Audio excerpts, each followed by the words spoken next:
Assalamualaikum warahmatullahi wabarakatuh. Nama saya Erisa Hanifah. Di sini saya akan menjelaskan tentang mudharabah.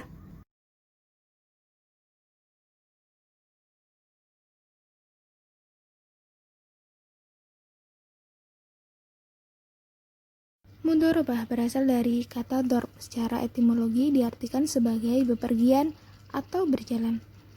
Secara istilah, mazhab Hanafi mengatakan mudharabah merupakan suatu bentuk perjanjian dalam melakukan kongsi untuk mendapatkan keuntungan dengan modal dari salah satu pihak dan kerja dari pihak lain.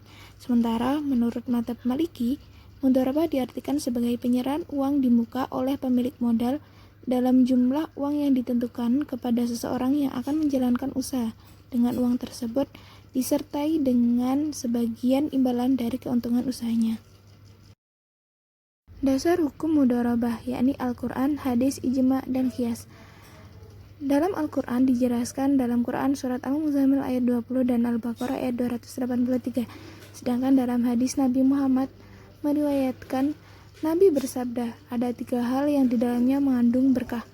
Jual beli tidak secara tunai, muqaradah atau mudharabah, dan mencampur gandum dengan jemawut untuk keperluan rumah tangga, bukan untuk dijual. Hadis riwayat Ibnu Majah dan Suhaib. Jenis-jenis mudharabah. Mudharabah dibagi menjadi 2, mudharabah mutlaqah dan mudharabah muqayyadah. Mudharabah mutlaqah diartikan sebagai bentuk kerjasama antara sahibul mal dan mudharib yang cakupannya sangat luas dan tidak dibatasi oleh spesifikasi jenis usaha, waktu, dan daerah bisnis. Sedangkan mudharabah muqayyadah diartikan sebagai akad mudharabah di mana bank diminta oleh nasabah untuk menyalurkan dana pada proyek atau nasabah tertentu. Untuk tugas ini, pihak bank dapat memperoleh fee atau porsi keuntungan. Keuntungan ini diperoleh dari penyaluran dana dibagi antara nasabah sebagai sahibul mal dan pelaksana proyek sebagai mudharib. Rukun-rukun mudharabah: yang pertama sahibul mal, yang kedua mudharib, yang ketiga modal, yang keempat al-amal atau usaha, yang keempat keuntungan, dan yang terakhir ijab qabul. Syarat-syarat mudharabah: pihak yang melakukan akad disyaratkan memiliki kemampuan untuk dibebani hukum atau cakap hukum untuk melakukan kesepakatan. Dalam hal ini, pemilik modal akan memberi kuasa dan pengelola modal menerima kuasa tersebut.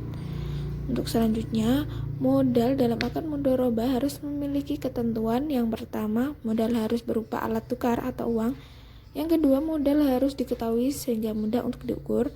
Selanjutnya, harus dalam bentuk tunai. Dan yang terakhir, modal harus dapat dipindahkan atau diserah terimakan dari pemilik modal kepada pengelola modal atau mudharib. Mekanisme mudharabah dibagi menjadi 2, direct financing dan indirect financing. Direct financing yaitu skema yang berlaku antara 2 pihak saja secara langsung. Mudharabah klasik seperti ini memiliki ciri khusus, yaitu biasanya dilakukan hubungan antara sahibul mal dan mudharib merupakan hubungan personal dan langsung serta dilandasi oleh rasa saling percaya. Berikut adalah skema direct financing, yakni mudharib dan sahibul mal melakukan akadnya. Mudharib pemilik usahanya dan sahibul mal pemilik modalnya selanjutnya melakukan kegiatan usaha. Selanjutnya indirect financing atau investasi tidak langsung, di mana mudharabah ini melibatkan 3 pihak. Dalam skemanya, tambahan satu pihak ini diperankan oleh lembaga keuangan syariah sebagai lembaga perantara yang mempertemukan sahibul mal dengan mudharib.